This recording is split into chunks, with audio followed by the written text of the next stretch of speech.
Le président français Emmanuel Macron doit ouvrir dans l'après-midi de samedi un conseil de défense et de sécurité nationale spécial consacré à la situation au Niger, où le général Abdourahmane Tiani, chef de la garde présidentielle à l'origine de la chute du président élu Mohamed Bazoum, s'est présenté vendredi comme le nouvel homme fort du pays. Dimanche, un sommet spécial de la CEDEAO, à laquelle appartient le Niger, se tiendra à Abuja pour évaluer la situation.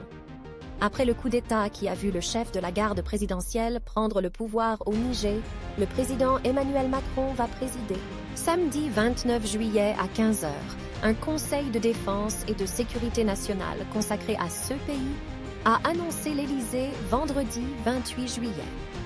Le dirigeant français, qui doit rentrer d'Océanie dans la nuit de vendredi à samedi, a déjà condamné avec la plus grande fermeté le coup d'État qui a renversé mercredi Mohamed Bazoum. Ce coup d'État est parfaitement illégitime et profondément dangereux pour les Nigériens, pour le Niger et pour toute la région, a souligné Emmanuel Macron. C'est pourquoi nous appelons à la libération du président Bazoum et à la restauration de l'ordre constitutionnel, a-t-il déclaré de Papouasie-Nouvelle-Guinée. Le ministère des Affaires étrangères français a pour sa part affirmé que la France ne reconnaît pas les autorités issues du putsch mené par le général Abdourahmane Tiani. À lire aussi coup de force au Niger, Bazoum tentait de gagner en autonomie face à sa garde présidentielle. Un coup d'État justifié par la dégradation de la situation sécuritaire, selon le général Tiani. Le général Tiani s'est présenté vendredi à la télévision publique comme président du Conseil national pour la sauvegarde de la patrie, après un coup d'État qu'il a justifié par la dégradation de la situation sécuritaire dans le pays. Ce haut gradé discret commande la garde présidentielle depuis sa nomination en 2011 par Issoufou Mahamadou, prédécesseur de Mohamed Bazoum. Sa prise de parole est intervenue au 3e jour de la séquestration du président déchu dans sa résidence privée située à l'intérieur du camp militaire de la garde présidentielle, dont les commandants figurent parmi les putschistes. Condamnation internationale. Après Paris, Washington a réagi dans la nuit de vendredi à samedi par la voix de son chef de la diplomatie, Antony Blinken, qui a assuré le président nigérien Mohamed Bazoum de l'indéfectible soutien des États-Unis lors d'un appel téléphonique, selon son porte-parole Matthew Sullivan. Antony Blinken a souligné que le coup d'État mettait en péril des centaines de millions de dollars d'aide, mais que les États-Unis continueraient d'œuvrer à la pleine restauration de l'ordre constitutionnel et de la gouvernance démocratique au Niger.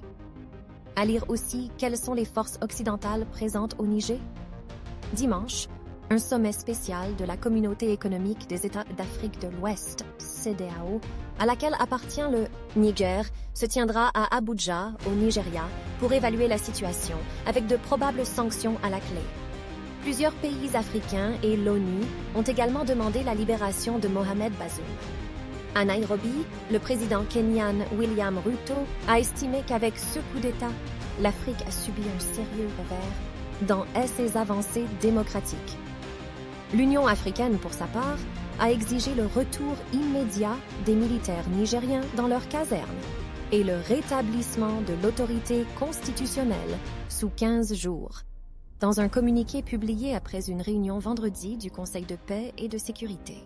Le Conseil de l'UA se déclare profondément préoccupé par la résurgence inquiétante des coups d'État militaires sur le continent et condamne avec la plus grande fermeté la prise de pouvoir des militaires à Niamey contre un président démocratiquement élu, dont elle réclame la libération immédiate.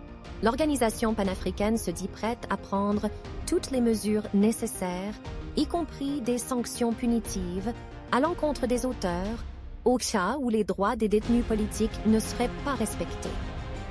L'Union européenne, par la voix du chef de sa diplomatie, Josep Borrell, a affirmé samedi qu'elle ne reconnaît pas et ne reconnaîtra pas les autorités issues du putsch au Niger et suspend immédiatement toutes ses actions de coopération dans le domaine sécuritaire avec le pays du Sahel.